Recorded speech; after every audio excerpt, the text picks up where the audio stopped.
Saygıdeğer basın mensupları, Resul Osman Mesire alanı bölgesinde meydana gelen orman yangını çerçevesinde gerçekleştirdiğimiz tatbikata İl Afet Müdahale Planı'nda görevli tüm afet çalışma grupları tam kapasiteyle katılım sağlamıştır. Tatbikat kapsamında yangına müdahale, tahliye işlemleri, geçici barınma hizmetleri, sağlık, psikososyal destek faaliyetleri ve güvenlik ile ilgili kurumlar koordinasyon süreçleri başarıyla tamamlanmıştır. Söz konusu tatbikata ilimiz kamu kurum ve kuruluşlarındaki afet çalışma gruplarından 4 adet drone, 52 araç, 203 personel ile katılım sağlanmıştır.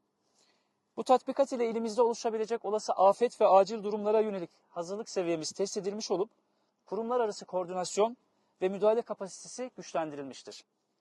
Tatbikata katkı sunan tüm paydaşlarımıza teşekkür ediyoruz.